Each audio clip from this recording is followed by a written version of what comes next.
नमस्कार दोस्तों, आप सुन रहे हैं चैनल मंत्र। प्यारे मित्रों, सत्संग के वचनों को केवल कानों से ही नहीं बल्कि मन की गहराई से सुनना चाहिए। वचनों को हृदय में उतारना और उस पर आचरण करना ही सत्संग के वचनों का सम्मान है। प्यारे दोस्तों, कहानी का नाम है सबसे बड़ी समस्या। बहुत समय पहले की बात है। एक महाज्ञानी पंडित हिमालय की पहाड़ियों में कहीं रहते थे। लोगों के बीच रहकर वे थक चुके थे और अब ईश्वर भक्ति करते हुए एक सादा जीवन व्यतीत करना चाहते थे।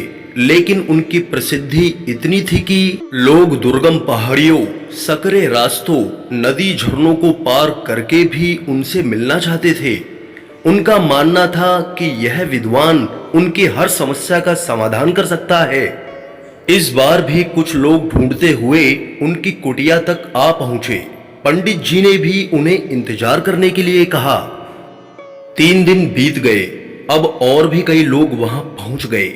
जब लोगों के लिए जगह कम पड़ने लगी तब पंडित जी बोले, आज मैं आप सभी के प्रश्नों का उत्तर दूंगा, पर आपको वचन देना होगा कि यहां से जाने के बाद आप किसी और से इस स्थान के बारे में नहीं बताएंगे, ताकि आज के बाद मैं एकांत में रहकर अपनी साधना कर सकूं। चलिए अपनी अपनी समस्याएं बताइए। यह सुनते ही किसी ने अपनी परेशानी बतानी शुरू की, लेकिन वह अभी कुछ बोल ही पाया था कि बीच में किसी और ने अपनी बात कहनी शुरू कर दी। सभी जानते थे कि आज के बाद उन्हें कभी पंडित जी से बात करने का मौका नहीं मिलेगा, इसलिए वे सब जल्दी से जल्दी अपनी बात रखना चाहते थे। कुछ ही देर में वहां का दृश्य मछली बाजार जैसा हो गया और अंततः पंडित जी को चीख कर बोलना पड़ा, कृपया शांत हो जाइए, अपनी अपनी समस्याओं को एक एक पर्ची पर लिखकर मुझे दीजिए। सभी लोगों ने अपनी अपनी समस्याएं लिखकर आगे बढ़ा दी।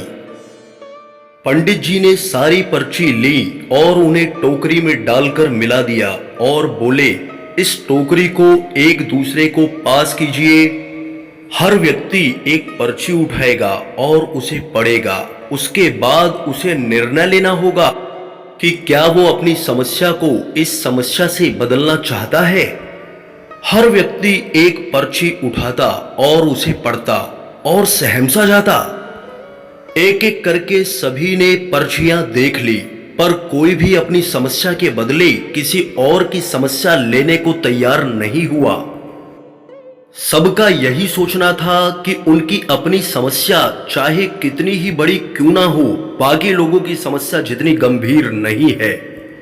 2 घंटे के बाद सभी लोग अपनी अपनी पर्ची हाथ में लिए लौटने लगे। वे खुश थे। उनकी समस्या उतनी बड़ी नहीं है जितना कि वह सोचते थे। तो फ्रेंड्स, ऐसा कौन होगा जिसकी लाइफ में एक भी प्रॉब्लम ना हो।